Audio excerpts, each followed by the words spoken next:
Good afternoon, everyone, and thank you for joining us on the news briefing this Wednesday, August 20th. This year's back to school time is a little different than in previous years, and it is different, very different for families who have mixed immigration status. It's creating a lot of anxiety. Our local districts are working very hard to make sure that students feel safe and that there are resources for families. Here to talk about this topic, we're very pleased to have Dr. Ralph Porras, who is the Deputy Superintendent for the Monterey County Office of Education. Dr. Porras, thanks very much for being here and talking about this year's back to school, which, as I said before, is a year like no other. Absolutely. No, thank you so much for having me. I appreciate it. I have some stuff to share on screen if eventually I'm able to do that. I'll show you in a minute. But so grateful to be here and on behalf of Dr. Deneen Gus, our superintendent, to talk about this issue. And absolutely, there's a lot of tension. Obviously, we've had a lot of tension through the middle of last year and into this year. And the good news is that we've off to a very good start countywide. I've had a chance to talk with our schools. And just to see how things are rolling for them. In particular, our schools are impacted with migrant families and those concerned with immigration issues. So far, a good start. But we know our students and our families are very nervous.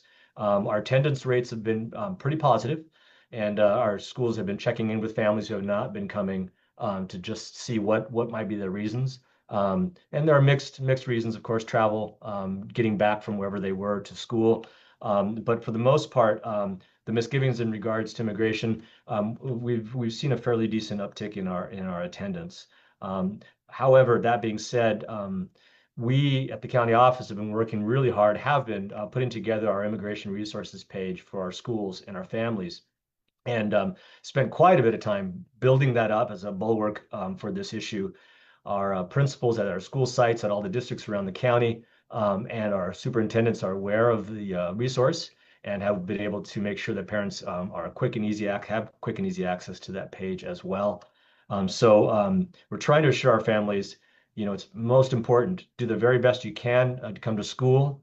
We're making sure that our schools are safe, inclusive, welcoming environments for their students.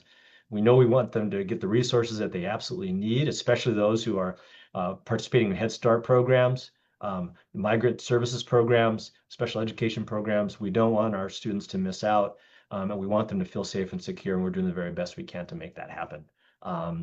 I think that probably the most positive news that we've had so far, just most recently, was that we were able to unimpound, if that's a word I can use, the monies that were impounded out of all the federal grants, all the titles that were being held back in abeyance, though they had been approved by Congress in the past year.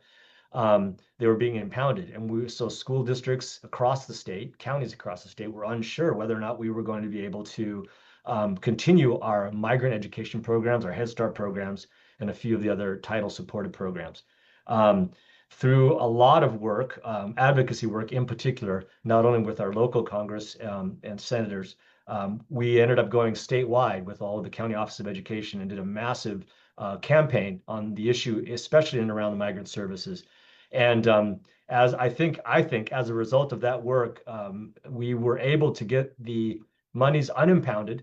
We are able to now pursue and work through all of our title programs for our migrant Head Start students, and which is a huge boon. A few counties in the state had to think about putting employees on notice because without the funding, you can't host a program. And luckily now we're able to proceed forward. And the reason that's so important is that those programs provide the services that a lot of our immigrant families need. And without that, our schools were going to be a hand tied behind their back and an ability to be able to serve these students. That's a tremendously good news. And I want to thank all of our legislators locally and across the state for making that happen. So that's a good one. I don't know if I can share the screen or not, but I can certainly talk with you in regards to sort of the resource. You can absolutely share your screen. I hope you will. Okay, excellent. Give me one quick second to make sure I get onto that. And so you can see where we're at. And I think that's it. All right, now. So can you see that now? Yes. Okay, wonderful. This is right on our Monterey County Office of Education homepage. And if you go to where it says for communities and you just scroll down a little ways in the box, you're going to see immigration, resources, and relations. If you click that box, it will take you right to the page that we're on right now. And you'll see a message from our superintendent there highlighting for our families in particular our genuine interest to make sure that we're fostering a welcome environment for all our students without the fear of discrimination. And as soon as you scroll down that screen, you're going to find a bevy of resources, all in the major areas that you can see: policy and guidance, toolkit and resources, family preparedness, legal services, know your rights, mental health resources. And we are updating these links every opportunity we have as we get more information. We're encouraging our schools and our families to reach out to this page, check it out. It gives you whatever information you might need. I do want to highlight a couple of points on this page that I think are important, at least timely wise.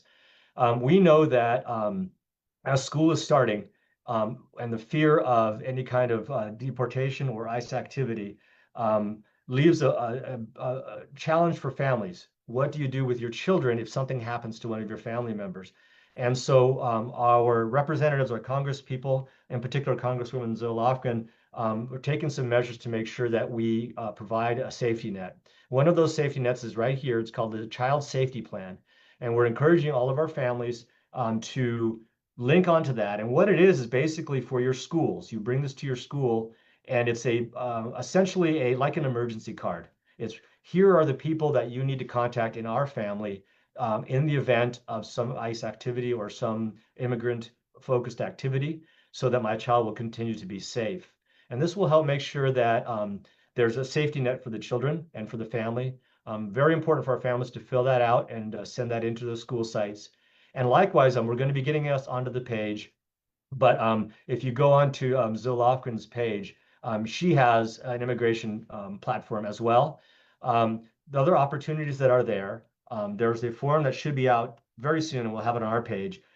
Basically, like an information sharing agreement.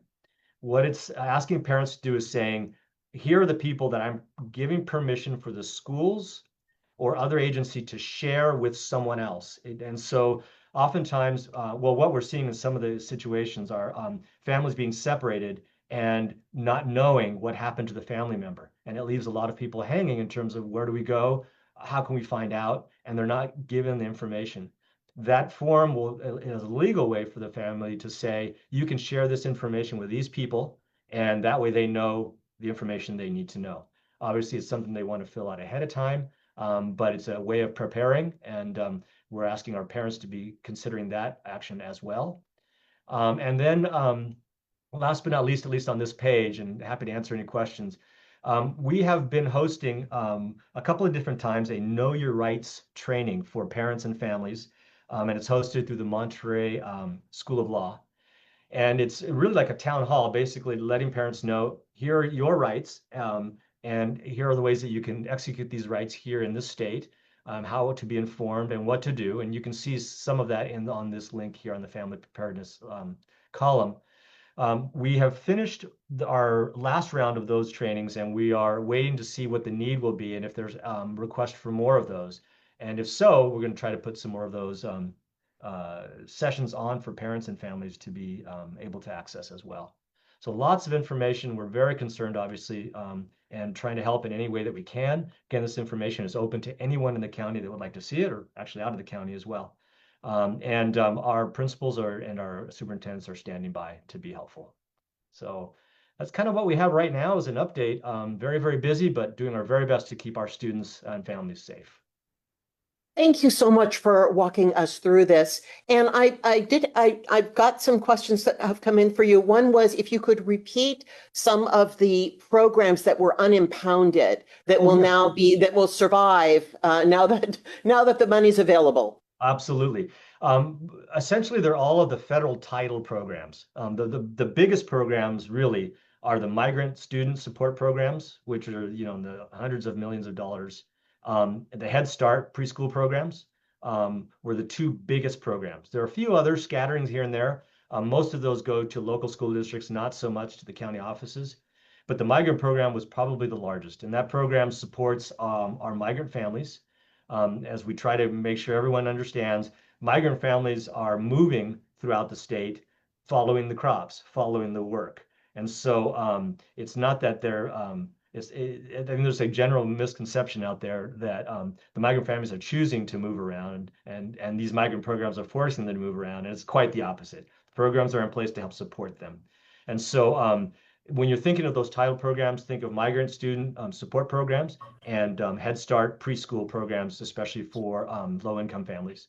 Those are the two biggies, and those were threatened to not exist any longer. It's important to note that the federal funding operates on a different timeline than school funding. The federal funding we don't see until the end of October, and so they're always funding that forward. It's always funded a year in advance because they know schools start and already are in session, and so we have to be prepared with our staff to start school on time in early August. And so the federal programs understand that. So now at this stage of the game, we're funded through the end of this school year. What we're waiting to see is whether or not the Senate will then work with the administration to continue funding those programs in the future. We got a 1 year respite, but we want to make sure that we're seeing that continue on. We know that the Senate seems to be leaning positively towards supporting that, but obviously, like when they make the sausage, they got to work with the federal administration to see what's going to come of it. So any opportunity you have to advocate for these programs, please do. Serves a lot of students and a lot of staff here all throughout the county. Certainly. And then the other question is, you talked about this at the school level, they're talking with families who may not have arrived on the first day or children that aren't there, that staff is checking back in. Are you hearing anecdotally from staff in the districts about what families are saying about, their concerns, their fears, their anxiety? Absolutely. Again, as I mentioned, right now, across, knock on wood, it's been very positive. We're getting great attendance, especially from our immigrant families. The concerns that we're hearing so far, or this early in the year, are some of what I echoed earlier, just the fear that families are going to be separated while their children are at school and what happens with that. And, in the news, we've been seeing a lot of, at least not in this county yet, but in other areas like in Los Angeles, of families being separated, being deported or taken by ICE at their workspaces, and they're unable to inform their families what happened to them. And so I think that's the fear, that parents will be at work, whether it's at one of the farming industries or service industry, something happens and they're unable to inform their families, and what do they do with their children? That's the biggest worry. And so we're really trying to push the family planning. Let us know what we can do and how we can support if the event that happens. The other piece that I think has been really great, our local law enforcement has been very, very supportive. Obviously, we're all going to follow the law. There's a federal warrant that we're required to follow. We will abide by the law, but we're going to do everything we can to make sure that our students are safe and protected. And law enforcement want the same. We all want our students to feel safe and secure, and I appreciate their cooperation as we continue to move forward. Dr. Porras, thank you so much for walking us through this and kind of giving us that beginning of the year snapshot. And we hope to hear more from you if you have new programs, like if you're going to host more events. We'd love to have you back on to talk about that. Absolutely. We're happy to do so. I tell people all the time, the more adults that know our children, the safer they're going to feel. And this has been a big family in this county, and we're really grateful for it. So appreciate all the work. Thank you. Well, as Dr. Porras just said, school back in session, but there is still plenty of outdoor weather for everybody to take advantage of. And luckily, our libraries have something for you for that. Alison Day is here to explain how to get an outdoor kit. And she's going to talk a little bit about summer reading. Hi, Alison. Hi, thanks for having me back. It looked like I froze for a second, but I'm here. So I'll start by talking about summer reading, just because that's a good transition from summer back into school, but also what we can do outside still. So I'm going to share screen and share some of the highlights from our summer reading numbers. All right. Can you see that okay? Sure can. Awesome. So we're going to be posting this on our social media page later today, but these are just the highlights of our program for 2025. So for signups, we had 4,025 people sign up throughout the county for summer reading this year. That includes kids, teens, and adults. And we had 1,060 finishers. So finisher numbers are always lower because people get busy with vacations and getting ready to go back to school, but we consider this a very big success of having over 1,000 finishers.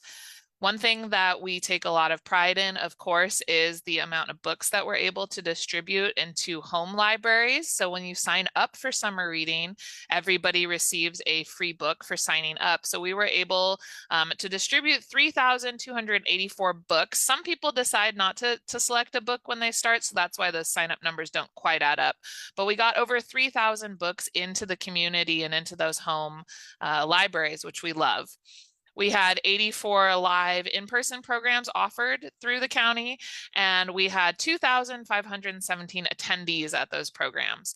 And I pulled one quote. There were many quotes that we got on our feedback surveys throughout the summer, but this one I really loved.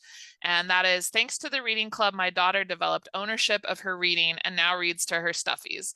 Not only did I love that because I'm a big stuffy lover myself, but what we're trying to do with summer reading is really have kids and teens and even adults just develop and foster that love of reading. So knowing that there was at least one little one and probably many more unreported little ones throughout the summer that developed that ownership, as this caregiver says, and now is reading to stuffies, conducting story times on her own, is really heartwarming and what we really love to see. And we get a lot of stuff on our feedback surveys of people saying that they love summer reading. They wish we had something for winter. And good news is we do. So for the past 5 years, we have been offering the Winter Reading Club. So that will start in December, and I'm sure that I'll be invited back to talk about that once we get started with that. So that goes for the entire month of December and January, and it's very similar to our summer reading club. So if you loved summer reading or perhaps didn't get a chance to participate, you just have a couple months before we'll be doing winter reading. So I'm going to switch now to my other screen share thing, which is to talk about our new outdoor kits.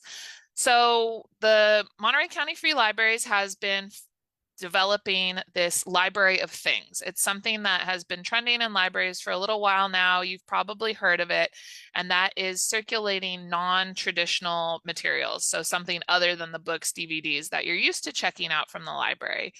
We at MCFL have had these non-traditional materials for a little while in the form of telescopes that you could check out or other various kits. But we were fortunate enough to receive a grant last year to start expanding that library of things, or lot as we call it, library of things, to these outdoor kits that we're really pleased to have launched at the start of summer. So with these outdoor kits, you get them for 3 weeks, just like you would a book, and they're available for checkout as long as you have an MCFL library card. So you don't have to do anything other than have your library card and you can check them out. We have bocce ball. We have a bird watching kit, which comes with binoculars and a local bird watching guide, and it's specific to the Monterey Bay area. And of course, we have many other books in the collection about bird watching that you can check out to help with that as well. This is one of our most popular ones that we have that we added in. It's a stargazing kit. So it comes with headlamps, a monocular so that you can look at the stars, and a couple other little planetary guides there. And everything comes in its own little carrying case. And there is, you can see here on the tag, a list of all of the contents of what's inside. We have a croquet set, and it's for families. So there's mallets for younger kids and for older adults. We have badminton kits, and we have cornhole, which has been quite popular. And the cornhole, they Velcro together so that you can carry them with a little strap there. And then we've got pickleball, which has also been a very popular one. We have soccer kits, and then we also just have individual soccer balls available for checkout. So like I said, all of these are available with your library card, and you can place them on hold. So if you go to, for instance, to the Seaside branch and they don't have the outdoor adventure kit that you're looking for, you can place it on hold, and then it gets brought to the library of your choice from whatever library it's at. So if you were, like I said, at Seaside and you wanted something that was, let's say, all the way down in Parkfield, you just place that hold and we'll give you a call when it's ready for you to pick up at your branch of choosing. So that's a really cool thing that we just launched at the start of summer. You can find them in our catalog online by just typing in outdoor adventure kits into the catalog search bar. We also have a number of other kits that go into the library of things, and I would love to come back to a future news briefing to talk more about those. Alison, thank you so much. And how You're great, welcome. are so easy to get. And the Yes. fact you put it in and order it and have it, if anyone's ever wanted a book or something from the library and they didn't have it locally, if you don't know that you can order it and have it brought to your library, if you haven't taken advantage of it, you should, because really, it really helps a lot of, in planning and still getting the thing that you want. Can you tell me which of the outdoor kits seems to be the most popular right now? Because you're hitting all the trends. Yes. So when we were looking at what to purchase, we were guided to have some sort of theme. So that was why we landed on outdoor stuff. We wanted to partner up a little bit with the idea of being outside in some of our wonderful spaces throughout Monterey County.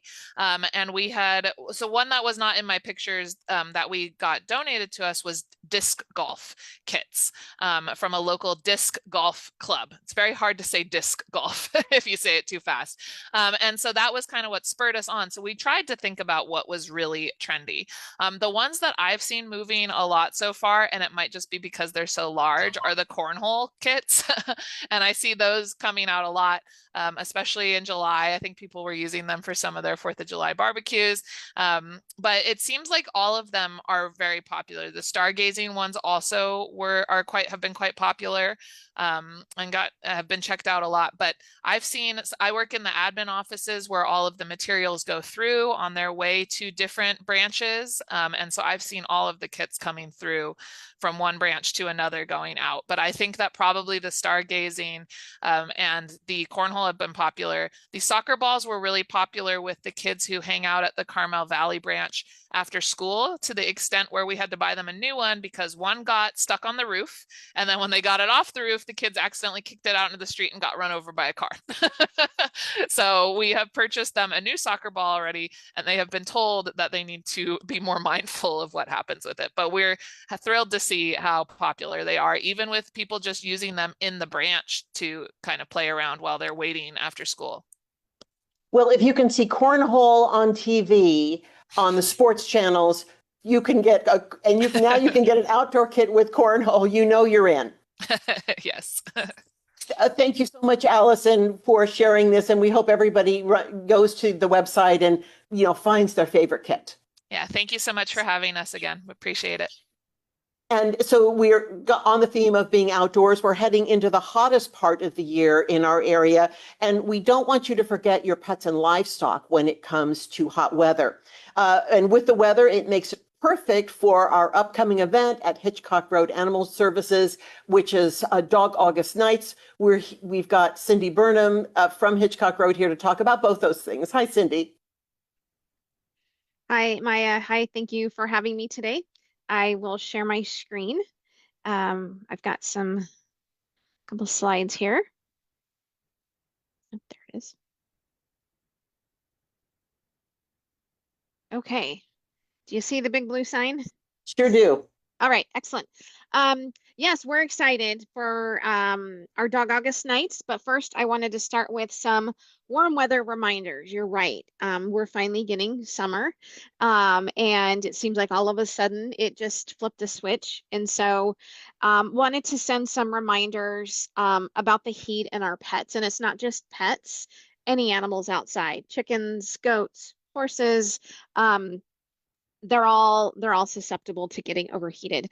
So be aware of heat spells that may affect, like basically now, probably through, the next couple weeks. If you are warm, so are they. They don't sweat like we do. And so if we're warm and think it's warm, they have coats on. They don't sweat like us. So just be mindful of that.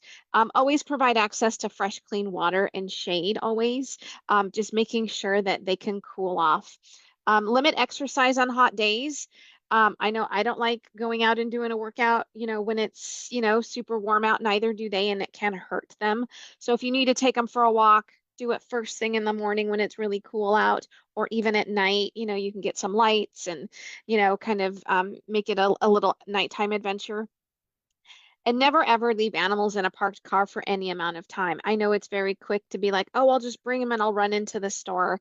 But a car's temp can increase 20 degrees in just 10 minutes. Cracking a window doesn't help. Opening sunroofs doesn't help. Our cars are like little incubators with all of the windows, and the heat just magnifies. And again, our pets don't sweat, so they literally just start burning up, and they can't breathe. And so leave them at home. They'll understand. They'll thank you for it later. Take them for a walk that evening. But really, keeping animals out of parked cars is really important. Feel free to trim the longer hair on your dog, but we caution, do not shave your dog.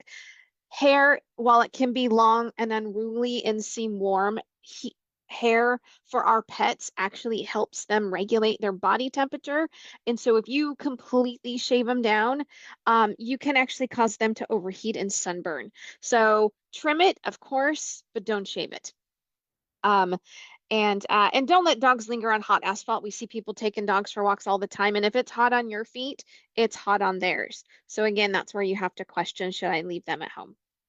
Knowing the signs of overheating or heat stroke, heavy panting, kind of glazed eyes, a rapid heart rate, difficulty breathing, excessive thirst, lethargy, kind of all the things that we might feel, our pets can feel first, or can feel as well. So get them in shade, air conditioning, apply ice packs and cold towels on their head and neck, just like we would do for ourselves. Don't dip them in super cold water. It's too much of a shock for the system. And then get them to a vet. This can be really tricky if it's gone too far. And unfortunately, we have had pets pass away from heat stroke or heat exhaustion. So you really just need to be aware. And if in doubt, contact your veterinarian. Or if you're worried about going to a vet and it's going to be too hot, leave them at home. And now for the fun part. So this Saturday is our 3rd annual Dog August Nights and Adoption event at Hitchcock Road. We are waiving all adoption fees for all animals, dogs, cats. We have a couple bunnies, I think, as well. We've invited some local food vendors to come out. We'll have mini pancakes, Dubai chocolate strawberries. I tried those for the first time in June, and those are delicious. Great baked potatoes, street corn, quesadilla tacos is there, and those plates are amazing. We're also invited some of our rescue and community partners to come out, so we'll have our representation from our South County partners, South County Animal Rescue, our Neighborhood Pet Project, our community partner with Snip Bus that helps folks with low-cost spay-neuter. They'll be out there. You can come talk to them. We did have some cars show up last year, so if you have a fancy car and you want to, stroll on out here, even if you're not looking for an to adopt right now, you can come out and enjoy the great weather and get some good eats and meet some great folks. So we're really excited about this event. A lot of work goes into it. And so we wanted to make sure everybody knew our special hours. We will not be doing adoptions until this event on Saturday. So normally we will do adoptions from 11 to 4 on Saturdays, but this Saturday our adoptions will be from 4 to 8. So you'll need to look online to see what's available. We're working on that list right now of who's going to become available. And so that will change daily up until Saturday. We will be offering other services like pet licensing, owner redemption. If your pet is here, you can come get it. If you found a stray animal, you can bring that through 1 to 5. So we are opening late at 1 o'clock on Saturday for all the other services, but we are restricting our adoptions to that event. We want to make sure that there's animals available for adoption this evening or that evening. What to know for Saturday's event? We will have a 1 pet per household adoption. although if there's a couple kittens that are in the same litter, you know, we always think that 2 kittens is better than 1. If you do have your own dog and you're looking to adopt a second dog, please bring it so we can do a brief introduction. We find that that's helpful to make the bringing home a new pet successful. And we still want folks to know, because we have questions. We still want you to be prepared. These adoptions events, yes, we waive the fees, but the prep work on your end for the adopter is still the same. Adopting is a big deal, and being prepared still applies. Know what's realistic and reasonable for your family. For example, are you prepared for a puppy and have a plan for house and potty training? Who's going to watch the pet while folks are at work and schools are starting now? Are you able to provide the veterinary support for a new pet? That's an important piece of adopting. Are you ready to introduce a new pet to existing pets and have the time for that? Is everyone in your home ready for a new pet? And making sure that you're allowed to have pets where you live. Those are some of the questions that we run into. And so we just want folks to know that it all still applies, even on a special adoption event. And if you want a preview of what's adoptable, they're all on our website at hitchcockroadanimals.org.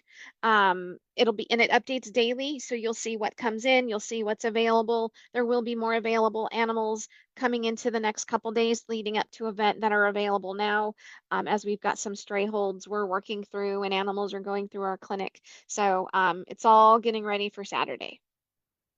There's my contact information if you want more. And with that, I will stop sharing and see if there's any questions. Yeah, Cindy, thanks so much for walking through this, especially how to be prepared for adopting, because I think people have big hearts and they have the desire, but then the reality, you know, of those questions is is an important role that your staff plays in making sure that everyone's happy. But given that you have had some pretty heartwarming adoptions from the shelter over the last few days, your social media, which is wonderful, is showing some pretty happy new families. And I'm wondering if you could talk a little bit about the success that goes in to getting those adoptions, especially from pets that are long-term. Yes, we have had some really nice stories lately, and it goes into those adoptions for some of the dogs that have been here 100+ days. Go into just the efforts of staff, you know, keeping them mentally enriched here. Our volunteers who are also helping with that, coming out and walking them, sharing our social media, you know, sharing it all over the world to help find these matches. I mean, it definitely is, it takes a village. And so, you know, we're doing what we can to, you know, to make the time where the animals are here as enriching as possible, because that's really what helps them get into that home. But it's really the outpouring of support that, you know, on the external of getting the word out there that we've got these phenomenal animals. And so yeah, it's been pretty great. And we've been, sometimes we get busy and we, you know, we forget to take those pictures, but we've been having some special adoptions for some of our favorites here recently, and so we've been able to share those. And I think in the last week or so, you have had to do a code red call out for adopters, for rescues, for fosters. I mean, it's going to happen at the shelter at times where there's going to be more animals than at other times. Where are you at right now? I mean, in general. Well, July and August are our busiest times a year, especially what we do is we do see kind of a slowing of adoptions this time of year when schools start. And so what that does is that slows the animals that are leaving the shelter while what comes in typically does not slow down. And so we do put that messaging out because we want folks to know, like, hey, we're still here. We still have animals coming in. We still need adoptions. Our rescue partners are super important for us, but they're also facing fosters who families are going back to school and they're having some slowdowns as well. And so it's kind of this trickle effect. And so that's part of why we decided to have this event at the end of summer. We had a big one in June for beginning of summer, now an end of summer one, to help folks and remind folks that, hey, we're here. We still need adopters to come and, you know, adopt out pets, because that's, you know, we are unfortunately not able to hold them indefinitely. We absolutely hold them as long as we can. And so some of that messaging is like, hey, we still want folks to come and adopt from us because adopting a shelter pet is really an amazing thing, and you are truly saving a life of an animal by doing that. Cindy, best of luck on Dog August night. It's really a fun event. If anyone has not been to it, go out. Even if you want to just meet the staff, meet the rescue partners, have some yummy food. It's really a lot of fun. Yep, we'll all be there. So come on out. And like I said, the weather should be great out here. Thanks, Cindy. And thanks everyone for joining us on the news briefing this week. Our next briefing is next week. We'll see you then.